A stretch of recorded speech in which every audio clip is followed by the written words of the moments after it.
हाँ जी, तो आज की क्लास में आप सभी का स्वागत है। देखते हैं आज हम लोग क्या शुरू करेंगे।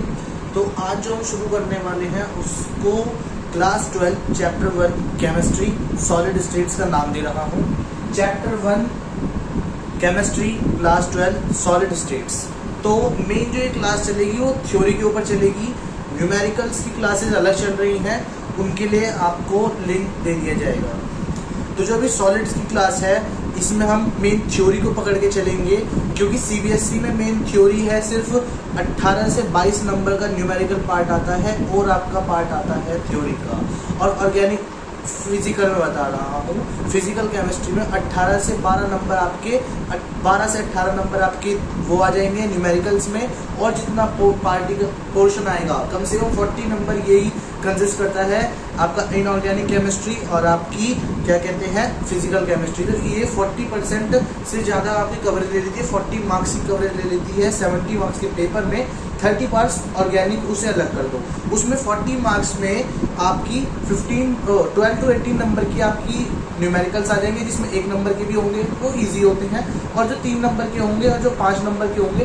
5 नंबर का 12th क्लास में भी कोई न्यूमेरिकल नहीं आ रहा है, और वो अगर आता है तो पार्ट्स में डिवाइडेड होकर आता है। तो अब जो क्लास रहेगी इसमें थ्योरी पे बेस्ड है। आपके 30 नंबर की करीब 30 नहीं तो आपके 26 से 28 नंबर थ्योरी पकड़ के चल रहे हैं फिजिकल और इनऑर्गेनिक की। तो चैप्टर 1 क्लास 11 क्लास 12 के साथ चैप्टर 1 केमिस्ट्री सॉलिड स्टेट्स। तो सबसे पहले इस चैप्टर से ही क्वेश्चन बनता है, what is a solid state. Solid state क्या है? सबसे पहले तो सॉलिड स्टेट एक किसी भी पार्टिकल की होगी, तो इसे हम समझेंगे कि पार्टिकल क्या है, सॉलिड स्टेट्स क्या है। क्लास 11 में आप 2 स्टेट्स पढ़ के आए, गैसेस स्टेट्स, और आप पढ़ के आए होंगे एक लिक्विड स्टेट्स। लेकिन अब क्लास 12 में पर्टिकुलरली आप एक ही चीज पढ़ लेंगे, हमारी क्या, सॉलिड स्टेट्स। क्लास 11 में हमने गैसेस स्टेट और लिक्विड स्टेट को कुछ हिस्सों में पढ़ा था, जिसमें कि आप फर्स्ट बुक के अंदर चैप्टर 1, 2 में पढ़ रहे थे फिजिकल केमिस्ट्री के अंदर चैप्टर्स को, किसके, गैसेस और लिक्विड के। क्लास 12 की चैप्टर 1 सॉलिड्स में आप पढ़ेंगे कि सॉलिडिटी क्या है, क्यों है, और इसका केमिस्ट्री में क्या रोल है। बहुत सारे टॉपिक्स इंपॉर्टेंट रहेंगे। वॉइड्स का टॉपिक इंपॉर्टेंट रहेगा, डिफेक्ट्स का टॉपिक इंपॉर्टेंट रहेगा, और आपका इसमें स्टिशियोमेट्रिक डिफेक्ट वाला टॉपिक से क्वेश्चन बनते हैं, इसमें 6 डिफेक्ट आ जाएंगे। तो चलिए शुरू करते हैं क्लास को इसी के साथ। तो सबसे पहले जो हमें चैप्टर पढ़ रहे हैं, it comes in the branch of chemistry of physical chemistry. तो अब फिजिकल केमिस्ट्री क्या है? It is a branch of science in which it deals with the study of nature and the natural phenomena. उससे deal करती है, उसे physical chemistry कहते हैं। मतलब जो हम जनरल नॉलेज की तरीके से पढ़ते हैं उस केमिस्ट्री को हम फिजिकल केमिस्ट्री कहते हैं। तो जो ये वाली वीडियो रहेगी इसमें हम बेसिकली बात करेंगे 4 या 5 इंपॉर्टेंट टॉपिक्स के बारे में। फर्स्ट रहेगा हमारा solid states, properties of solid, solid rigid क्यों होता है, और इसके कुछ 8 से 10 क्वेश्चन जो कि बोर्ड के लास्ट ईयर्स में, नीट के लास्ट ईयर्स में, जेई के लास्ट ईयर्स में थ्योरी से पूछे गए हैं, नॉट न्यूमेरिकल पार्ट। इसका भी अभी में न्यूमेरिकल पार्ट की वीडियोस अलग चल रही हैं, ये सिर्फ थ्योरी के लिए है। तो आइए शुरू करते हैं। हाँ जी, तो सबसे पहले क्वेश्चन क्या बनेगा हमारा, what is a solid, define solid state. Question number 1 2002, 2006, 2010, 2012। तो क्या बना, डिफाइन सॉलिड स्टेट। ये पुराने ही बता रहा हूँ, लेटेस्ट में 2017, 2019 और 2020 के पेपर में, मतलब जो पिछले साल बच्चों ने दिए थे। तो क्या बना सॉलिड स्टेट्स के, डिफाइन सॉलिड स्टेट। तो सॉलिड स्टेट की डेफिनेशन जो बुक में गिवन है, 12th क्लास में मेन एनसीईआरटी को फॉलो करके चलोगे, नंबर बनते जाएंगे, काम बनता जाएगा। तो चलिए शुरू करता हूँ सॉलिड स्टेट्स की डेफिनेशन के साथ। It is a physical chemistry of physical state of matter in which particles such as ions, atoms, molecules are so clearly packed with strong intermolecular forces so that they have definite shape, size and volume. तो वो क्या कहता है? वो ये कहता है ये एक फिजिकल नेचर है, फिजिकल स्टेट ऑफ नेचर है किसी भी पार्टिकल का, जिसमें कि उसके जो मॉलिक्यूल्स हैं, आयंस हैं या एटम्स हैं, वो इंटरमोलिकुलर फोर्सेस के द्वारा टाइटली पैक्ड है। उनके बीच के अंदर की जो डिस्टेंस है वो कम है, इंटरमोलिकुलर स्पेस कम है, और फोर्स ऑफ अट्रैक्शन ज़्यादा है। इसे कैसे पता लगा लेंगे? ऐसे आपने कर रखा है, फोर्स ऑफ अट्रैक्शन ज़्यादा है क्योंकि घुसे हुए हैं एक दूसरे के अंदर। इसी से पता चलता है कि डिस्टेंस कम है। जब डिस्टेंस उनके बीच का कम होगा तभी तो फोर्स ऑफ अट्रैक्शन ज़्यादा होगा। चलिए, तो ये हो गई डेफिनेशन। तो डेफिनेशन क्या होगी? It is a part of physical chemistry where the physical state of matter can be classified, where The solid states are tightly packed, where solids are tightly packed, which have strong intermolecular forces and have less intermolecular distance. Force होगी strong, less होगा क्या, intermolecular distance उनके बीच का। आपको बात समझ में आती होगी। सॉलिड स्टेट्स की डेफिनेशन हो गई। एक नंबर में क्वेश्चन आता है, 8 साल लगातार पूछा गया है CBSE में। नीट में डेफिनेशन नहीं, इसका ऑब्जेक्टिविटी से एक क्वेश्चन बनेगा, वो आपको नीट की क्लास में बताऊंगा, जहां पे मैं नीट के क्वेश्चन भी बता रहा हूँ। तो अब इसके बाद जो CBSE में और क्वेश्चन आते हैं, क्या है वो, define properties of solid. Solids की क्या प्रॉपर्टीज है भैया, सॉलिड्स का काम क्या है। 5 प्रॉपर्टीज लिखने को आ जाती है, 3 नंबर में आ जाती है। 3 प्रॉपर्टीज लिखने को आ जाती है, 2 नंबर में आ जाती है। ये भी क्वेश्चन आ रखा है बोर्ड में, 2002 में आ रखा है, 6 में आ रखा है, 8 में आ रखा है, 12 में आ रखा है, फिर 16 में आ रखा है और 18 में आ रखा है। प्रॉपर्टीज ऑफ सॉलिड, कुछ क्वेश्चन बार बार रिपीट होते हैं थ्योरी से, जो कि इंपॉर्टेंट होते हैं, इजी होते हैं टू लर्न। क्या है सॉलिड्स, हमने डेफिनेशन से आपकी इसकी प्रॉपर्टी अपना मिल जाएगी। स्ट्रॉन्ग इंटरमोलिकुलर फोर्सेस डेफिनेशन में है, मिनिमम इंटरमोलिकुलर डिस्टेंस डेफिनेशन में है, definite shape size volume definition में ही है। उसकी डेफिनेट शेप होती है, साइज होती है, वॉल्यूम होती है। आप ये देख रहे हैं कि जो सॉलिड है उसकी एक डेफिनेटेड शेप होगी, साइज होगी, वॉल्यूम होगी। कैसे पता लगेगा, आपने बर्फ जमा रखी है, अगर आपने बर्फ जमाई है, इतनी साइज की बर्फ जमाई है, तो इतना ही उसके अंदर वॉल्यूम होगा, इतना ही उसका सरफेस एरिया होगा, इतनी ही उसके अंदर मास होगा। तो पर्टिकुलरली वो एक सीमित रूप से बंधा हुआ है उस एरिया रेशो में रहने के लिए। ठीक है, ये बात समझ में आती होगी। चौथा पॉइंट क्या बनेगा, हार्ड एंड इनकम्प्रेसिबल, वो बड़ा हार्ड होगा। पानी तो टूटा हुआ होता है, बर्फ को तोड़ने में थोड़ा सा प्रेशर लगाना पड़ेगा, एक्सटर्नल फोर्स लगानी पड़ेगी, इसलिए पता चलेगा। इनकम्प्रेसिबल है, शेप को आप चेंज कर सकते हो, लेकिन वो इनकम्प्रेसिबल है और हार्ड होता है, रिजिड होता है। They are rigid in nature. अगला पॉइंट यही है। 5 पॉइंट हो गए, 3 नंबर का क्वेश्चन आता है, और अगर 3 नंबर का क्वेश्चन आ रहा है, 5 पॉइंट लिख के आना, 3 नंबर मिल जाएंगे। 3 नंबर का क्वेश्चन आता है तो 5 पॉइंट लिखते हैं। हाँ जी, तो अब इसके अगला ही क्वेश्चन क्या बनेगा, मैंने कहा था आपको कि स्टार्टिंग में ही वीडियो के कि हम सॉलिड स्टेट्स पढ़ेंगे, उसकी प्रॉपर्टीज और उसके क्वेश्चन करेंगे। तो ये उसके क्वेश्चन कर रहे हैं, प्रॉपर्टीज ऑफ सॉलिड्स, और अब आएगा हमारा why solids are called rigid. अब बहुत से लोग पूछते हैं कि भैया जब इनकम्प्रेसिबल बता दिया या फिर रिजिड बता दिया तो बात तो बराबर ही है। मैं कहूँगा नहीं, बात बराबर नहीं है। रिजिड की मतलब अलग होगा, टर्जिड का मतलब अलग होगा। ठीक है, तो रिजिड का मतलब क्या है ये देखते हैं। Suppose we take an example of a circular iron bell. When we apply an external force by the hammer to the object of the particle, it vibrates and bell rings. But after some time, its position comes stable. तो इससे क्या समझ, अब आप ये बोलेंगे मैंने definition बताई, ये कुछ समझाया, लेकिन समझ नहीं आएगा नहीं, क्योंकि आपने इसको हिंदी में इसका मतलब नहीं समझा है। केमिस्ट्री की जो फिजिकल केमिस्ट्री है, आपको प्रैक्टिस से ज्यादा लर्निंग में ध्यान रखना पड़ेगा। लर्निंग भी हिंदी में समझो, उसकी डीपनेस को पकड़ो, आपको बात समझ में आएगी। क्या बना, आइए देखते हैं फिर से डेफिनेशन में समझ के। हमारे पुरातन काल में, पहले के ज़माने में, अभी भी सरकारी स्कूल्स होंगे, उसमें आप देखेंगे कि जो एक इंसान जाके टाइम पे टम टम टम टम बजाता है। कैसे, एग्जाम्पल दे देता हूँ आपको, ये देखते रहिए।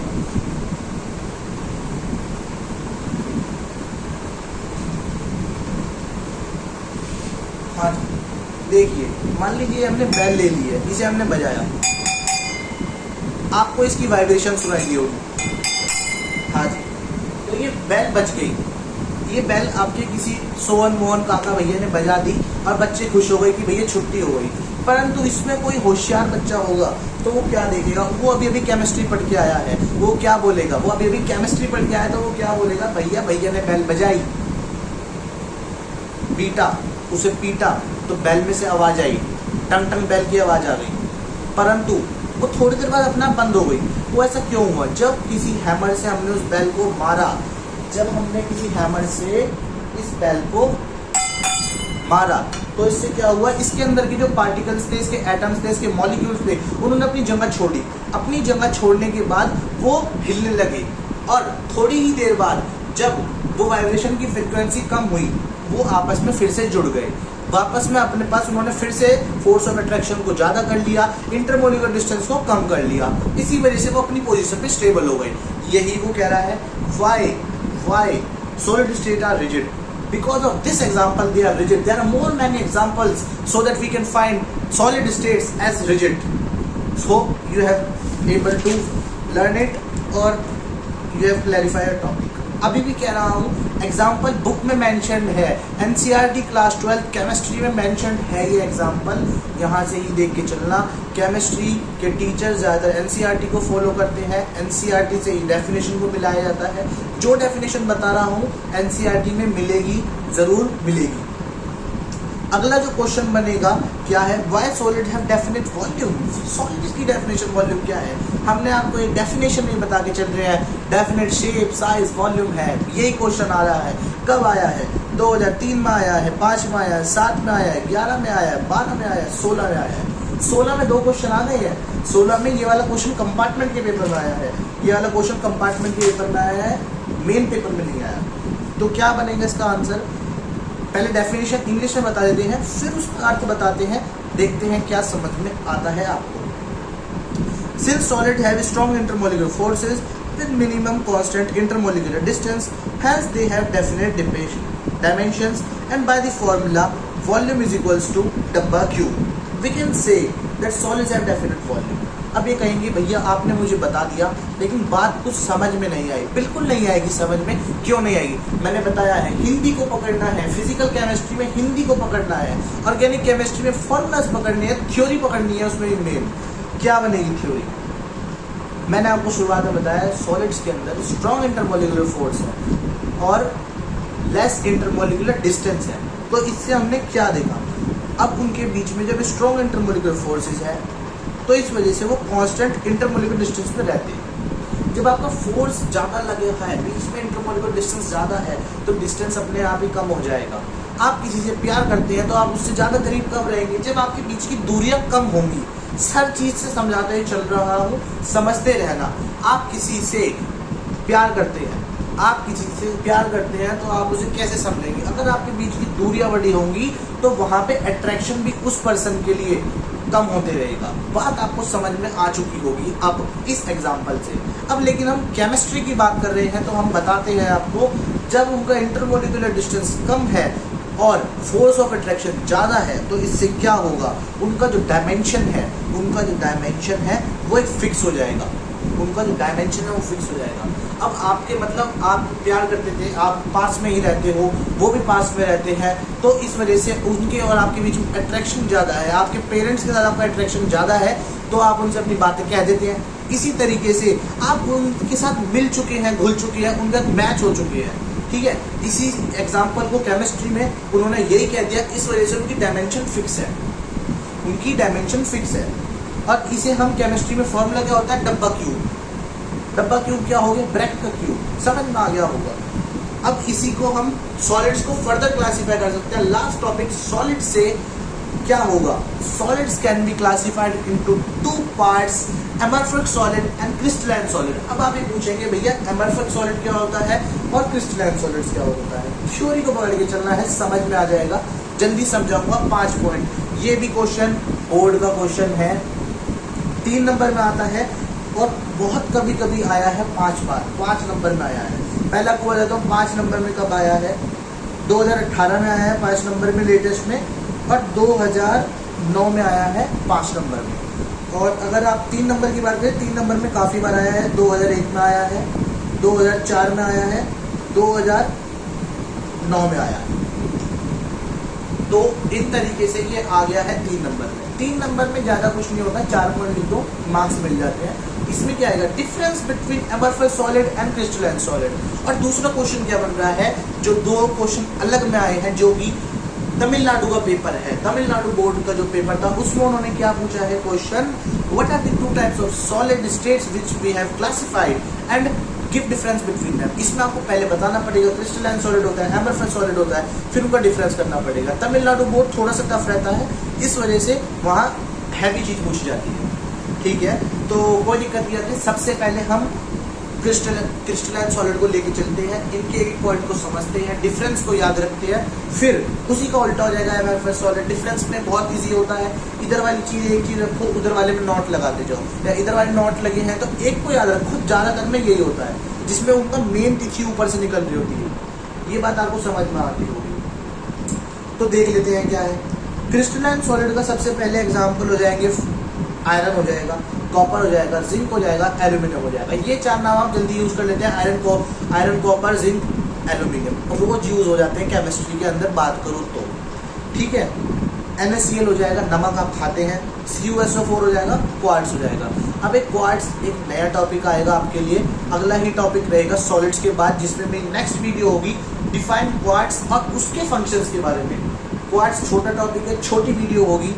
चलिए पहले क्रिस्टलाइन सॉलिड्स देख लेते हैं। मैंने आपको एग्जांपल कौन से बताया, आयरन बता दिया, कॉपर बता दिया, NaCl बता दिया, एल्यूमिनियम बता दिया, AlCl3 बता दिया, Na2CO3 बता दिया, CuSO4 बता दिया।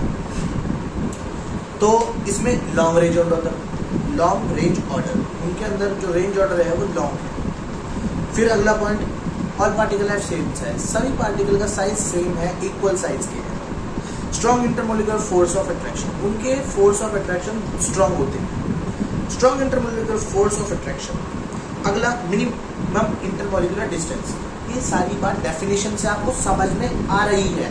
अब इसको 2 भाग में बांट रहा है, देखते हैं किस में, वही बता रहा हूँ क्रिस्टलाइन सॉलिड। सबसे पहला पॉइंट मैंने क्या बताया आपको, इसके एग्जांपल्स बता दिए। क्या है एग्जांपल्स, आयरन हो गया, कॉपर हो गया, एल्यूमिनियम हो गया, क्लोरीन हो गया, जिंक हो गया, और आपका क्वार्ट्स हो गया, और CuSO4 हो गया, NaCl हो गया। 9 एग्जांपल आपको उंगलियों में रटवा दिए। 3 लिख के आ जाओ, 2 लिख के आ जाओ एग्जाम्पल, लेकिन लिख के आ जाओ, इसका 1 नंबर हो जाता है। हाँ, दूसरा पॉइंट क्या बताया, लॉन्ग रेंज ऑर्डर है, दूसरा पॉइंट हो गया ये आपका। तीसरा क्या होगा, strong intermolecular force of attraction हो गया। चौथा पॉइंट क्या हो गया, मिनिमम इंटरमोलिकुलर डिस्टेंस हो गया। डेफिनेशन से ही मिल रहे हैं आपको सारे क्वेश्चन। फिर क्या हो गया, रेगुलर अरेंजमेंट। रेगुलर अरेंजमेंट है, अगर यहाँ पे इसकी पोजीशन है तो यहीं रहेगी, इसकी यहाँ नहीं हो जाएगी। बात आपको समझ में आती होगी।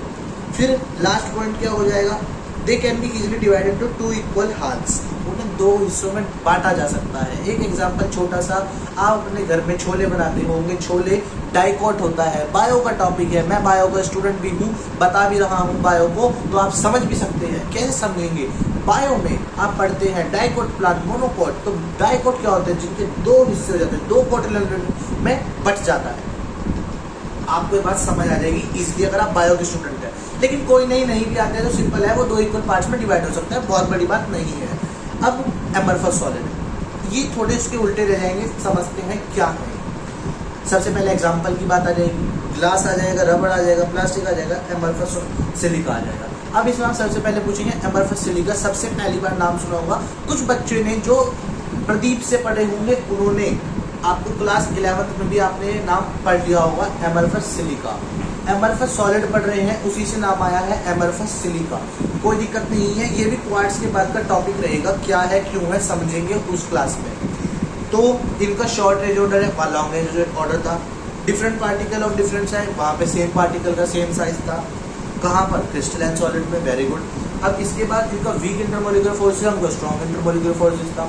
इनका थोड़ा सा उनके कंपैरेटिवली लार्ज इंटरमोलिकुलर डिस्टेंस है, उनका शॉर्ट इंटरमोलिकुलर डिस्टेंस था। किनका, क्रिस्टलाइन सॉलिड का। बात समझ में आ रही होगी। फिर इनरेगुलर अरेंजमेंट है, उनका इनरेगुलर अरेंजमेंट है किसका, एमरफस सॉलिड का। और क्रिस्टलाइन सॉलिड का क्या था, बताइए मुझे कोई भी, उनका था रेगुलर अरेंजमेंट। बहुत बढ़िया। They can not be divided to 2 parts, ये डिवाइड नहीं कर सकती 2 पार्ट्स के अंदर, इक्वल पार्ट्स के अंदर, वो कर सकते थे। अब बात बता दीजिए, आपको समझ में आ गई होगी, बहुत क्लैरिटी से समझाया है, आपको ये बात समझ में आ गई होगी। मैंने क्या बताया है, लास्ट एक बार 8 के 8 पॉइंट दोनों के समझा देता हूँ। Solid, divide, amorphous solid, crystalline solid. Crystalline solid example, aluminium, iron, copper, zinc, quartz, और आपका CuSO4, NaCl। First point.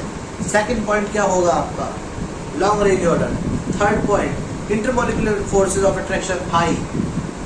Fourth point, minimum range order. Fifth point, irregular arrangement.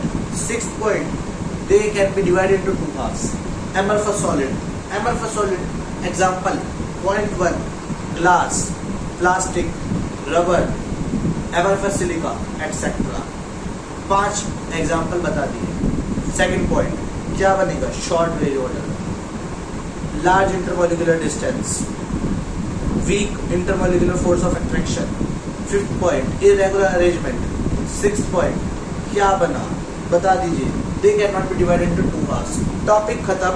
Hope आपको ये बात समझ आ गई होगी कि what is solid and what is the importance of solid. हमने क्या क्या पढ़ा है लास्ट में बता के जा रहा हूँ।